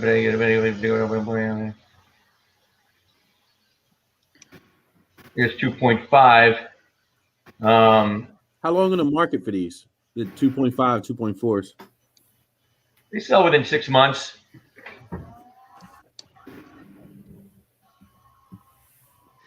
Here's 2 million. Some of them are bigger lots, it all varies. You got to really analyze them. I analyze the shit out of these things, excuse my language, just to make sure my numbers are accurate when I'm putting down, So just make sure everyone's on the same page here. The 2.4 million ARV would include you adding square footage, whether that's on the back of the building or on the front of the building. Keep in mind, these are attached homes here. So that's something. We've got the lot size. We got the air rights, the FAR here. So Chris or Jabbar or Randy, any final things over here? I got a few questions from the audience as well. I'm just running some numbers. Run your numbers, figure out what you think. Yeah, I definitely want to double check that because I'm just hearing the same things. Like if you go up, it's about 2.324, but if renovated as is, it's 2.324. So maybe I'm just not understanding that. No. The comp. This house could go anywhere from 2.1 to 2.4. 2.1 to 2.4. Okay. Yeah, you can go up. You're going to get 2.4 if you're going to add square footage. All right, so 2.1 as is then. Okay, got it. Thank you. I think you're going to get 2.1 to 2.2, depending on your finishes. Okay. I put a 300 number on because I know what things cost and looking at the houses around the neighborhood, it's definitely the finishes are real nice. Yeah. I generally don't ever, because I screwed myself over the years, tell people what the ARV is. That's just, I lose money in the long run. So I let people, figure it out themselves. This is if I can chime in, this is a really good deal for an owner occupied. I mean, like you can, I'm sure there is meat on the bone for an investor here. But to Adam's point, there's a lot of there's capital There's capital investment, and then there's, New York City, taxes. Like in Jersey, we pay the tax on the exit, when you sell a property, but in New York, it's on the buy. So there's a lot, and this being a two-family, they price them accordingly, the percentage, single, 2, 3, and 4. So there's going to be, I think it's 1.5 at least on the buy that you're going to have to pay directly to the city of New York, and a whole host of other, paying an expediter to get your permits in, etc. But if an owner occupied buys this, you could finance all of the reno, and even if you have something around like 1.5 or to 1.7 in a loan amount, which is definitely doable. I mean, you're looking at you're looking at having no mortgage insurance because the value is going to be around 2.1 or 2.2, and your all-in monthly payment is going to be under $8,000. I got to imagine the rent there alone is for the other units got to be at least $3,000 to $4,000. That's more than half your mortgage payment and building very nice equity. I mean, the rent might be more. I honestly don't know. Probably not. No? Probably for a duplex, the basement and the second floor, I'm sure it's going to be probably going to be $3,000 to $4,000. You're probably right. Yeah, man. Okay. So if that's the case, we'll be conservative, say 3. That's, that's still, it's more than a third of the mortgage payment. So someone's building equity right there. It's definitely that's not a bad owner occupied play. Yeah, it's definitely it's definitely going to be in my book, it's going to be definitely a flip. It's going to be definitely an investor buying it, doing it right, and selling it in the market to someone who's going to buy it, move in with their family, and that has a lot of money, and get a mortgage from you. Good answer. Good answer. Very good answer. Anything final before I go to the audience here? No, I mean it's a big project. So even with the numbers being good, you better have the right crew. The worst thing impossible is to take a crew that does 50,000 hour, 100,000 hour, 200,000 hour homes, and then take them to New York to do $1 million project, $2 million project. So just make sure that whoever you're doing the work actually can do the work on that kind of rehabs. You got to do high end. Yeah, you got to. Well, Adam said it's a Polish neighborhood. We all know Polish are excellent contractors. I'm sure you just walk the block, you'll find them. They're best. Randy, anything to add? No, that kind of covered everything, man. We're good. Perfect. All right. William Dolinko asked, "What was the lead source for this deal?" And what did Willie say? What's the lead source for the deal? Shout out Willie. Willie, I was on his radio show a while back. You still have that show? A radio show now? I don't know if Willie has a radio show. Billy? What's the lead source? I got to keep this on topic here. It was old Willie. What was he also interviews people on whatever Red New York City. Focus, Adam. Focus. My lead source was I got this as let me look here. This is an out of state owner. Direct mail marketing campaign. Google search, organic SEO. All right, great. Out of state owner. Guy lives in it's an 80-year-old guy lives in South Carolina. His kids live in the house, and they're moving out down to him. Perfect. All right, guys. If you guys have any additional questions, you want to schedule a showing, want to get the address, you want to connect with Adam, his email is on the screen right now. Adam@propertybuyersgroup.com. This is the 2-family in Greenpoint. Going to need a full rehab here. So if you or someone you know is interested in this, reach out to Adam, touch base with him. And Adam, we appreciate having you on here, man. Yeah, it's not schedule a showing, just so you know, Elijah. It doesn't operate like that in Brooklyn with Occupy. Touch base with Adam, and you'll figure out the next steps, all right? All right, thanks, Adam. We appreciate you, man. All right, thanks for having me. See you guys. Adios. Yo, learned a lot on that New York deal, man. I like it. I didn't know it was. Hey, Chris, you were saying I didn't know this either. You pay a tax on the buy, like a property transfer tax. Yep, property transfer tax. Same in Jersey. We have the property transfer tax. That they do it on the front. They do it on the buy. Oh yeah, I didn't know that. Interesting. Yeah. What's up, Michael? How are you, brother? Good. How are you, Elijah? Good, man. Hey, share your screen with me so we can pull up the details to your deal. How's everybody doing? Good to see you, Chris. Good evening. Good to see you, Randy. Yo, Mikey. What's up, pal? let's All see. right. Guys, if you guys are excited, pumped up for our last deal of the night, this is another one in New Jersey. This is our first deal in Jersey tonight. Michael Veer is bringing it to us live. I'm excited to dive in deep.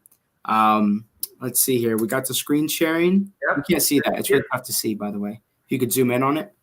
You guys can see that? Chris, Randy, can you guys see that? I can see Barely. a screen share. He's getting it bigger.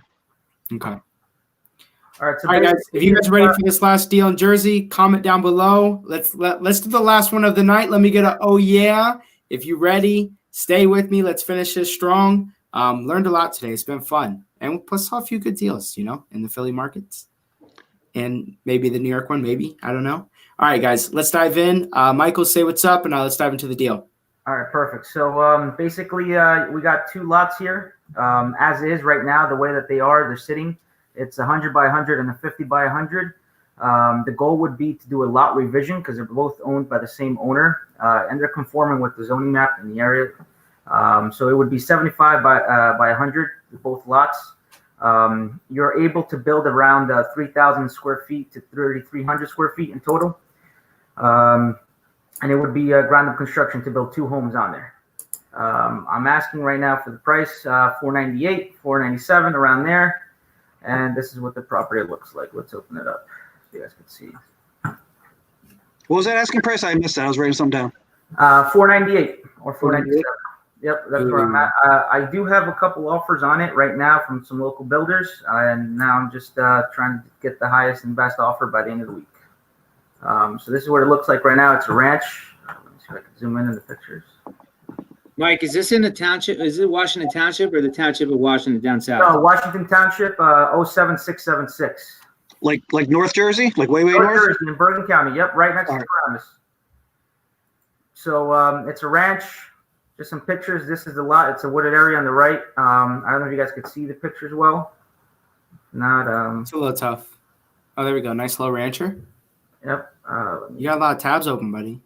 Yeah, sorry about that. Not that I'm paying attention. So yeah, this is the other lot here. It's a wooded area.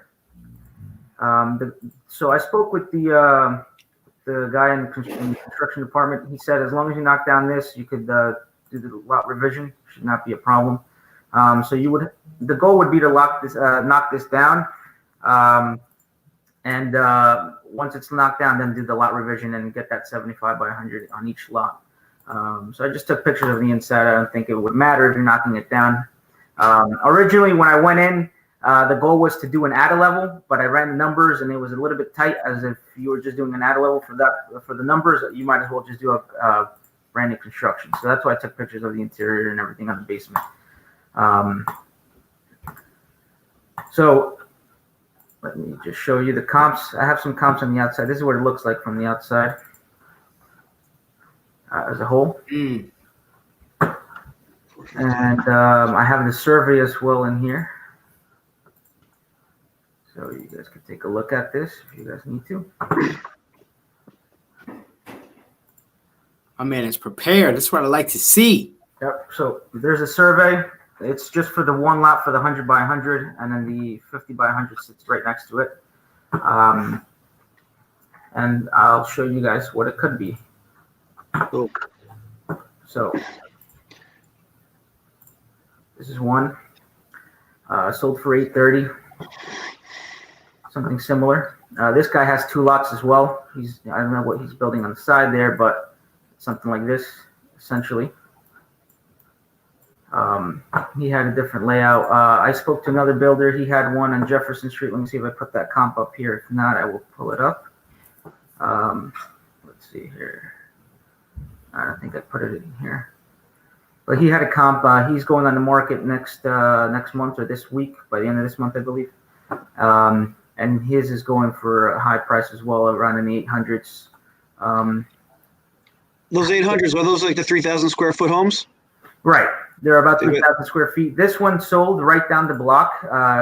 It's less, but this is not a brand new construction, but it sold for $788. The brand new constructions are going to look similar like this. Let me see if I have a picture when I went to the actual site of the other builder. I have it on my phone. I don't know if you guys could take a look at it from the camera. If you're pulling up from your phone, unless I had, night vision or something, which I don't. Hold on. So one I'm second. getting at 150 a square foot. I'm getting 450 to build. What do you guys think? That's the same number I got, my man. All right. So- I don't think So- I can see it. We could see that. That's the new construction comps. Right. That's Right. what it should be looking like as a new construction. Okay, Yep. good. All right, Michael, anything else you want to speak on about this?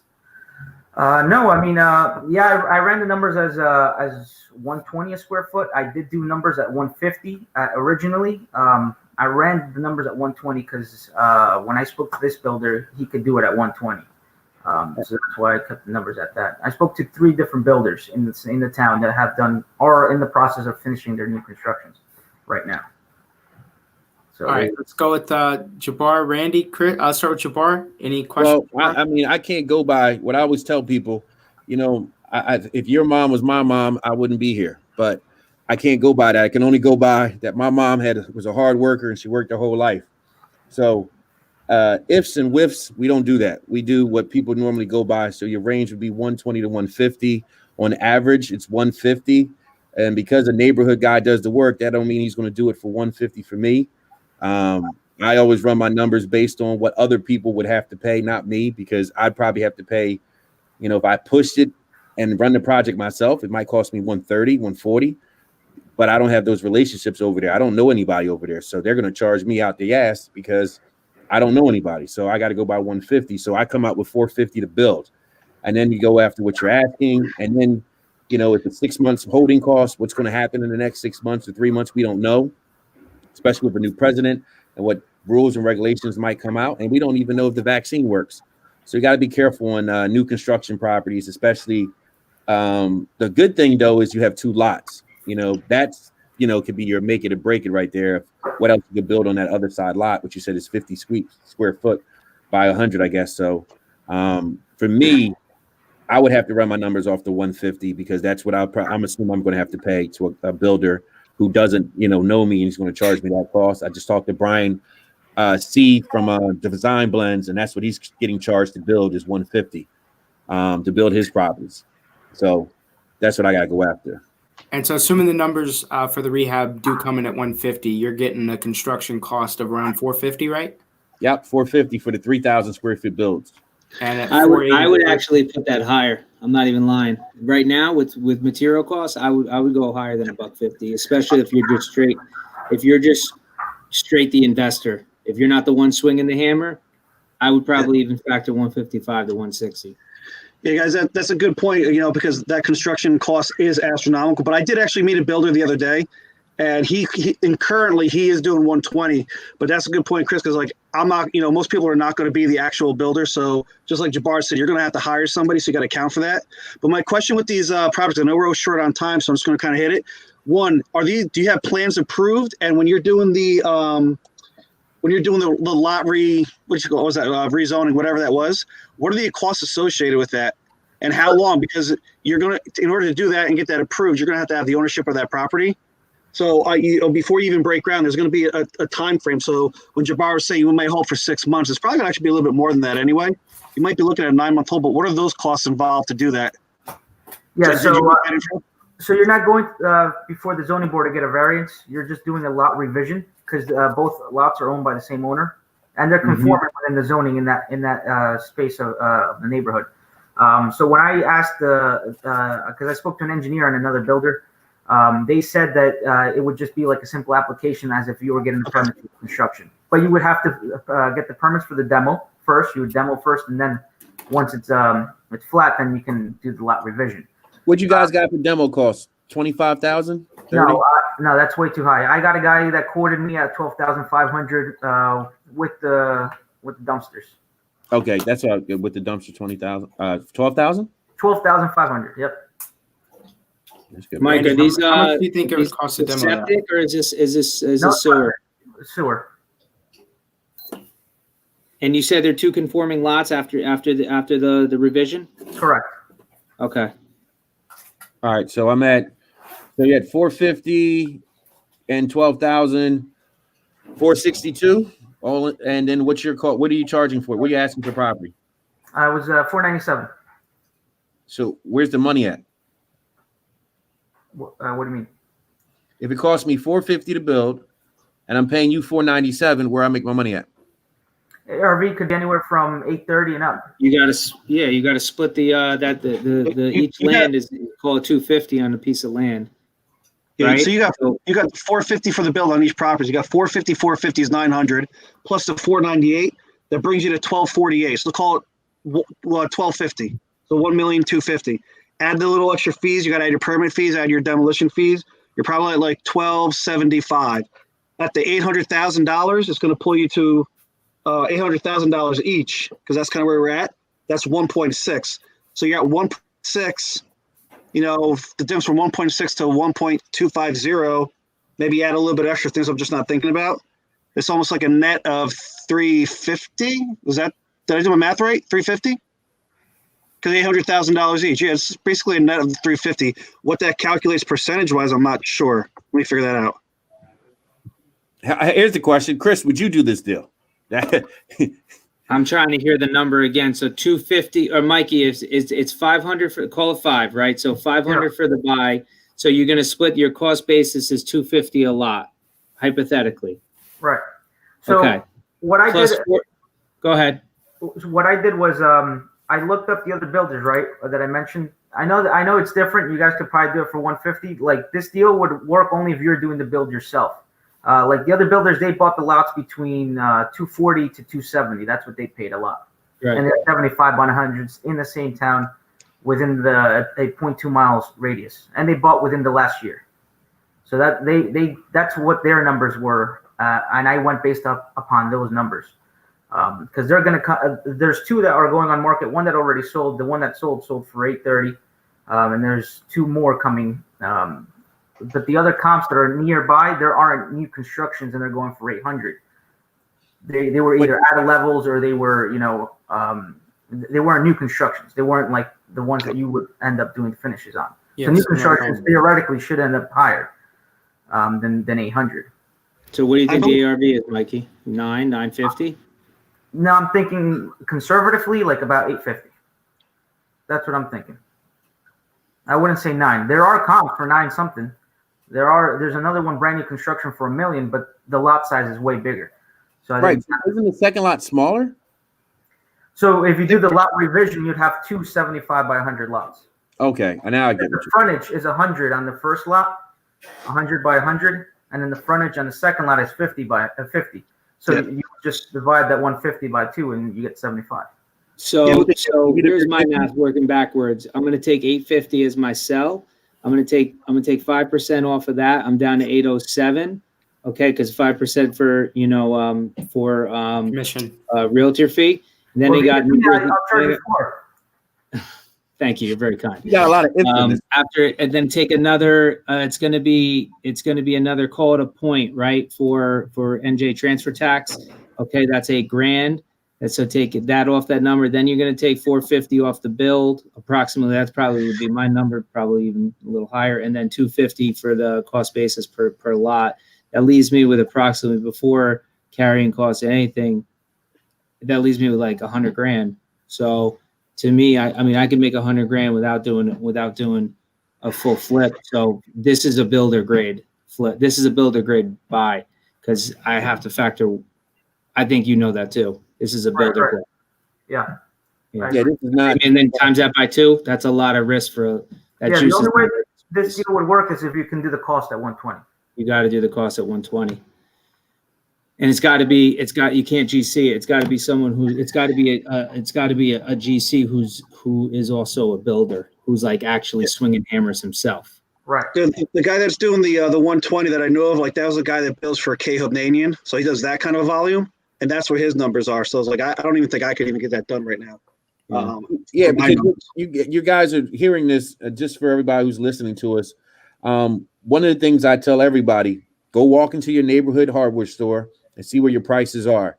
A lot of builders have a lot of extra materials that they plan. So they might have a warehouse or truckload or materials they bought before the prices went up. So like my cousin said, he walked into Home Depot, the 2x4s were $1 and now they're $6. So that 120 number is not going to be real for some of you guys on this call. If you think, I want to be a new construction person. I don't give a damn about doing new construction or flipping or I care about my numbers and my risk tolerance. So you have to be careful when you're doing new construction, because 6 months from now, you don't know what's going to happen to the market. It might tank. You know what I mean? So you just got to be careful, especially when there's a new president and you don't know the rules of what he's going to implement, what Congress are going to agree on or not. So you got to be careful especially when you're talking about 6 months to a year to build something.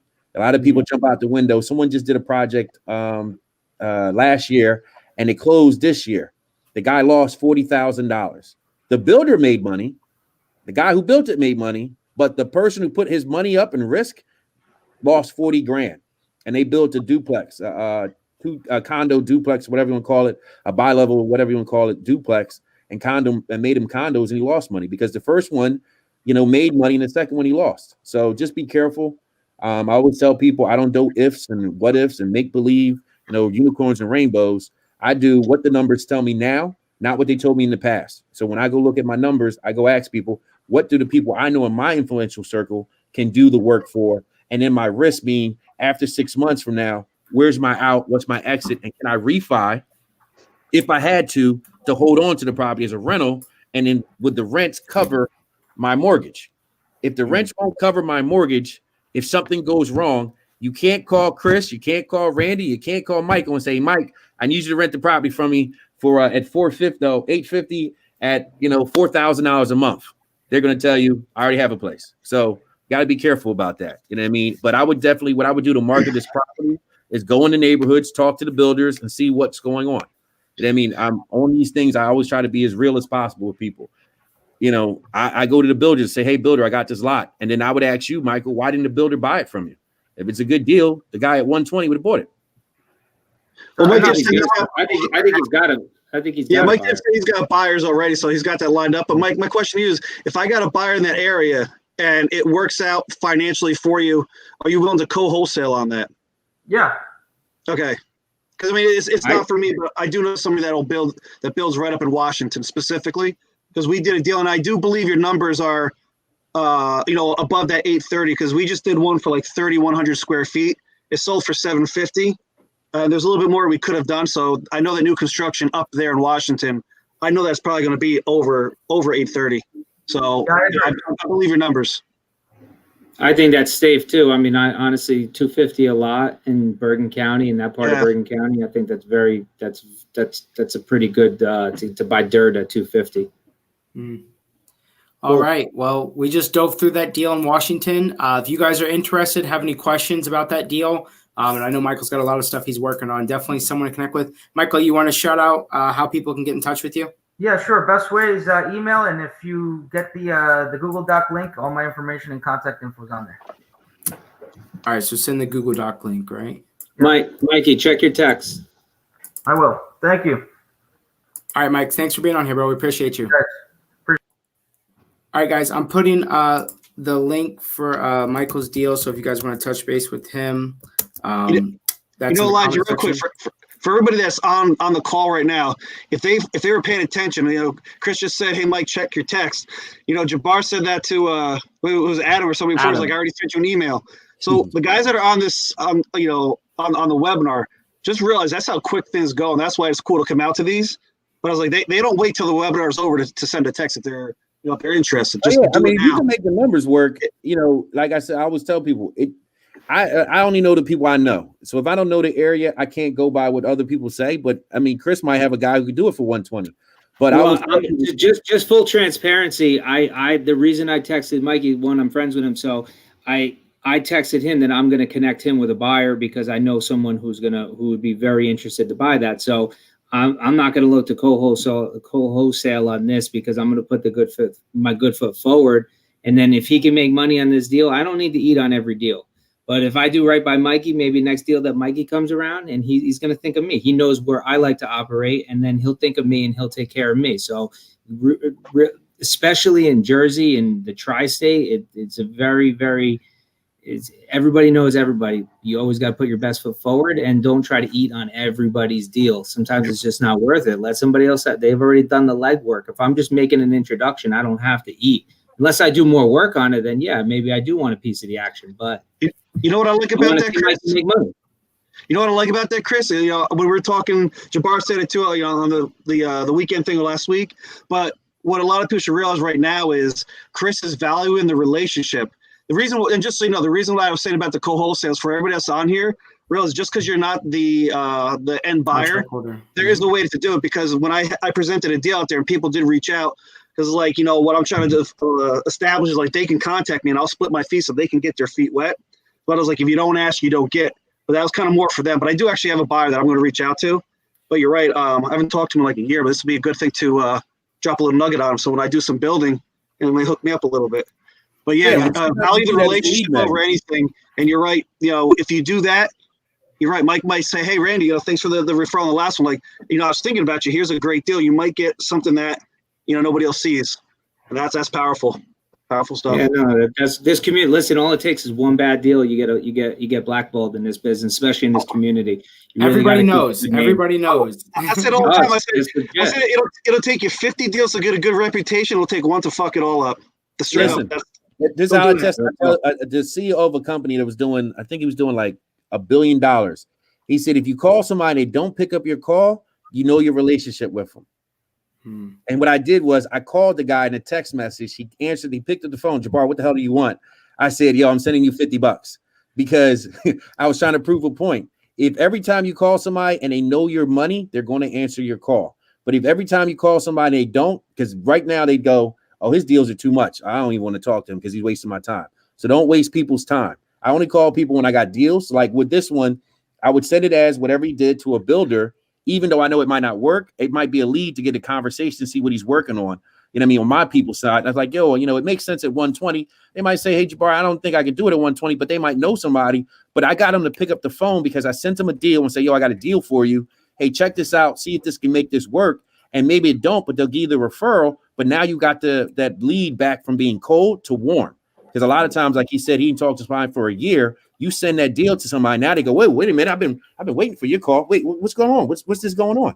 Right. You know what I mean? So now they're curious. Now they're talking to you. Now you're back in the game. Now they'll go, hey, what do you got? I got about $500,000 sitting here looking to deploy it. I need something to buy. Just let everyone on the call know this is the after party. All right. This is where all the great convo goes down. But guys, we covered a lot today. It's been a lot of fun. So someone asked Chris, do you lend in PA? I lend in PA, Jersey, New York, California, Connecticut. Did I miss anything? Jersey, New York, Pennsylvania, and Florida. How'd you get a license in Connecticut? What's going on out there? You do one deal, it pays for itself. Well, I was like, Connecticut. That's a good point. But yeah, guys, so I want to share these guys' info. So listen, if you guys got any value from this call, please make sure you like it, share it with your friends, help us spread, you know, this amazing show that was done for us today. But definitely want to give the speakers another chance so you guys can get their contact info. Randy, you want to say a final word and we'll put your contact info up down below? There it is. I mean, if anybody out there from the, specifically on the construction side, if you guys need some help, if you guys got a couple questions, you can definitely reach out. I'll answer them all. If you need help and you want a JV on a deal, you need somebody to kind of hold your hand through a first couple deals. We can definitely do that. We could bring the money in. We could raise it. We can definitely work deals. It's always good to have somebody by your side who knows what they're kind of doing. It eases a lot of the anxiety. So, if anybody has a deal, reach out, see what I can do to help out. If not, I'll point you in the right direction. Boom. Contact info is down below. Touch base. Chris. Hey, that number was 510. Not you put 501. It's 510. Look at that. No one's gonna reach me. I'm gonna be like, man, nobody's calling me. Yeah, hold on. 908-510-2473. Look at that. Change it in a jiffy, baby. There you go. All right. Chris, there's Chris's contact info. Chris, anything final you want to say? I wish you guys all the best. If you guys need anything from me, I'm happy to be some sort of a sounding board. I'll shoot it straight. Education, man. Education is key in this. And then just, like anything else, map time, book time, put in the time. Time will make you guys better. And communities like this and meetups like this will make you better. I'm very, very big on personal development. I think you can figure anything out if you put the time in. So connecting with the right people is big. This community has been monumental for me. What Nick has done over the years, he's put Elijah up on this spot where he's grown into this spot. But I've watched Elijah grow up in this business too. I mean, he's ever evolving. This platform is really, really important. The community actually likes to see people make money. It's not a bunch of haters in here and counting other people's money. People are excited to see other people do well, get to that financial freedom, and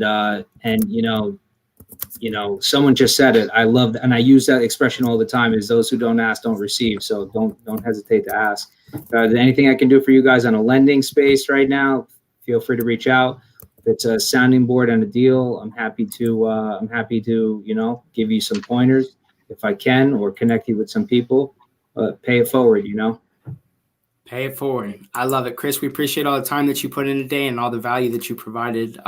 Makes you guys definitely touch base with Chris. And last but not least, 60-second cap, Jabbar. Workwithbar.com/call, baby. Any final words, Jabbar? 67975-6801. I'm never afraid to give my number out. I got no one to run from or fear. Don't be afraid to make mistakes, man. And don't let your ego get in your way of your pockets or your money. If you're doing a deal, you don't know what the hell is going on, call somebody in this group, hit Elijah up, hit me up. I always tell people I have no problem helping you, but also remember that these guys and we do deals, we are busy. So if we don't answer the call, make sure you text us to know who's calling. You know what I mean? And then also just, make mistakes, man. Just drive around, see a for sale by owner, get on Craigslist, start typing in zip codes of areas that you live in, see what the prices of the properties are going for. And if you don't know your numbers, go just find somebody who knows the numbers, man. Call your neighborhood realtor, get in this association, make sure you verify what you think is going on. Because like I said, things are changing and moving every 30 to 60 days.